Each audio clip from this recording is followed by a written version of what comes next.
have to handle the failures with stout heart. Do something, come up to the level and kick that. You can be very ambitious in what you tackle. அனைவருக்கும் வணக்கம். வரக்கூடிய group 2 group 2A 2025 தேர்வுக்கான இந்திய அரசியலமைப்பிலிருந்து முக்கிய ஷரத்துக்களை இங்க நம்ம தொகுத்து வழங்குறோம்.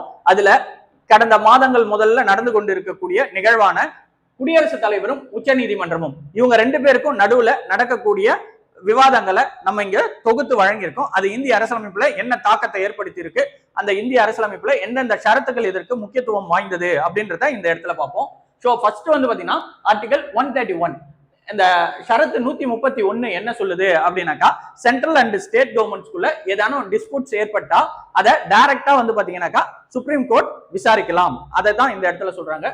ஒரு மத்தியில் இருக்கக்கூடிய அரசுக்கும் மாநில அரசுக்கும் இடையேயான அதிகாரங்கள் மற்றும் இரண்டு மாநிலங்கள் அல்லது ஒன்றுக்கும் மேற்பட்ட மாநிலங்கள் ஒன்றா சேர்ந்து against to any other states அப்படின்னும் போதும் நீங்க இந்த ஆர்டிகல்ஸ் பயன்படுத்தி உச்ச நீதிமன்றம் என்ன பண்ணுவாங்கன்னாக்கா நேரடியாக அந்த வழக்கை விசாரிப்பாங்க.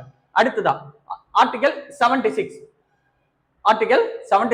ஷரத்து 76 இது என்ன சொல்லுது அப்படின்னு பாத்தீங்கன்னாக்கா, இந்திய அரசினுடைய தலைமை வழக்கறிஞர் அதாவது அட்டார்னி ஜெனரல் அவரை பத்தி பேசக்கூடியது ஆர்டிகல் 76. அவருடைய பணி என்ன அப்படின்னாக்கா, எப்பொழுதெல்லாம் அரசாங்கத்திற்கு ஒரு வழக்கறிஞர் தேவைப்படுகிறாரோ அப்போதெல்லாம் அவர் ஆஜராவாரு. அது மட்டும் இல்லாமல் அரசுக்கு ஆலோசனை வழங்குவார், சட்ட ரீதியான ஆலோசனைகளை வழங்குவார். அதுக்கு அடுத்தது ஆர்டிகல் 142 ஷரத்து 142 இது என்ன சொல்லுது அப்படின்னு பாத்தீங்கன்னாக்கா, உச்ச நீதிமன்றத்தினுடைய உத்தரவு பிறப்பிக்கக்கூடிய அதிகாரங்கள். சோ இந்த சுப்ரீம் கோர்ட் என்ன பண்ணலாம் அப்படின்னாக்கா, ஏதேனும் ஒரு ஸ்டேட்டுக்கோ அல்லது சென்ட்ரல் கவர்மெண்ட்டுக்கோ அவங்க வந்து பாத்தீங்கன்னாக்கா அவங்களோட உத்தரவை பிறப்பிக்கலாம். அந்த உத்தரவு பின்பற்றப்பட வேண்டும் அப்படின்றதான் இந்த இடத்துல சொல்லிக்கிறாங்க. அடுத்தது ஷரத்து 143 ஆர்டிகல் 143 இது எதை பத்தி பேசுது அப்படின்னாக்கா, பிரசிடென்ட்டுக்கும் சுப்ரீம் கோர்ட்டுக்குமான உறவை பற்றி பேசக்கூடியது. ஷரத்து 143 அதாவது எப்பெல்லாம் நம்மளுடைய குடியரசுத் தலைவர் அவர்கள் ஏதேனும் ஆலோசனை தேவைப்படுது அப்படின்னாக்கா, சட்ட ரீதியான ஆலோசனைகள் தேவைப்படுது அப்படின்னா அப்பொழுதெல்லாம் உச்ச நீதிமன்றத்தை அணுகலாம். அவங்க வந்து பாத்தீங்கன்னா அவருடைய சந்தேகத்திற்கு ஏற்ப அவர்கள் தீர்வு வழங்குவார்கள்.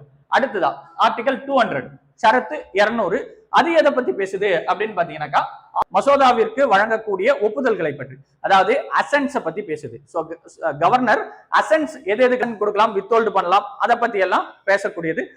அவர் வித்ஹோல்டு பண்ணாம அதை வந்து குடியரசுத் தலைவரினுடைய ஒப்புதலுக்கு மறுபரிசீலனைக்கு அனுப்பி வைக்கலாம் அப்படின்றத பத்தி இந்த ஆர்டிகல் 200 இன்னைக்கே ஸ்கிரீன்ஷாட் எடுத்து வச்சுக்கோங்க. இந்த ஆர்டிகல்ஸ்ல இருந்து கட்டாயமா ஒரு கேள்வி இடம்பெறும். நண்பர்களுங்க, சின்ன சேனலுக்கு எதாக இருந்தாலும் அது கொஞ்சம் ஆதரவு கொடுங்க. உங்கள் பொண்ணான கையை கொண்டு அந்த பெல்லில் தட்டிடுங்க. அவங்களுக்கு சப்ஸ்கிரைபர் 5-10 ஏறுனா அவங்க மனசு சந்தோஷப்படும். அவங்க வீடியோவும் பாருங்கள். சில நண்பர்களே நான் எவ்வளோ கஷ்டம் வீடியோ போடுறீங்க, நான் காரணம் கிடையாது. நான் என்னுடைய யூடியூப் சேனலை பாருங்கள். எல்லாத்துக்குமே நான் ஆதரவு கொடுத்து சப்ஸ்கிரைப் பண்ணிட்டு தான் வச்சுருக்கேன். ரைட்டு படி.